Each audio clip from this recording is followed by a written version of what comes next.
Hello, ഇതോടുകൂടി എൻ്റെ water ഈറ്റിൻ്റെ ഫ്ലൈറ്റിൻ്റെ series കഴിയുകയാണ്. കാരണം ഇത് ബഹ്റിനിൽ നിന്ന് മാഞ്ചസ്റ്ററിലേക്ക് പോകുന്ന ഫ്ലൈറ്റിൻ്റെ ഫുഡാണ് ഞാൻ കാണിക്കുന്നത്. ഞങ്ങൾ മോർണിംഗ് ആണ് മാഞ്ചസ്റ്ററിൽ ലാൻഡ് ചെയ്തത്. അതുകൊണ്ട് തന്നെ ലാൻഡിങ് നല്ല ബ്യൂട്ടിഫുൾ ആയിരുന്നു കാണാനായിട്ട്. ആ സൺലൈറ്റും ആ സ്കൈയും ക്ലൗഡും പിന്നെ ആ ലാൻഡ്സ്കേപ്പൊക്കെ കാണാൻ നല്ല ഭംഗിയായിരുന്നു. ഇതുപോലെ തന്നെ എനിക്ക് കാണാൻ വളരെ ഇഷ്ടപ്പെട്ട ലാൻഡിങ് ആയിരുന്നു ബഹ്റിൻ എയർപോർട്ടിൽ. ഡേ ടൈമിൽ ലാൻഡ് ചെയ്തപ്പം അതിൻ്റെ ആ ഒരു സീയോട് ചേർന്നിട്ടുള്ള എയർപോർട്ടും ഒക്കെ കാണാൻ നല്ല ഭംഗിയായിരുന്നു. ഫുഡായിട്ടുണ്ടായിരുന്നത് പാൻ കേക്ക് ആയിരുന്നു, വളരെ ടേസ്റ്റി ആയിരുന്നു. ഇത് ഞാൻ ആക്ച്വലി കിഡ്സിന് വേണ്ടിയാണ് ഓർഡർ ചെയ്തത്, പക്ഷേ അവരെക്കാളും നമുക്ക് ഇഷ്ടപ്പെട്ടു. ഇതിനകത്ത് കസ്റ്റാർഡൊക്കെ ഒഴിച്ച് ജാമൊക്കെ ഇട്ട് നല്ലതായിരുന്നു. കട്ട് ഫ്രൂട്ട്സ് നല്ല റിഫ്രഷിംഗ് ആയിരുന്നു.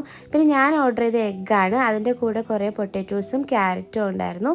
എഗ്ഗിനേക്കാളും എനിക്ക് ഇഷ്ടപ്പെട്ടത് ശരിക്കും പാൻ കേക്ക് ആയിരുന്നു, വളരെ ടേസ്റ്റി ആയിരുന്നു. എഗ്ഗ് ഓക്കെ ആയിരുന്നു, നോർമൽ ഓംലെറ്റ് ആയിരുന്നു.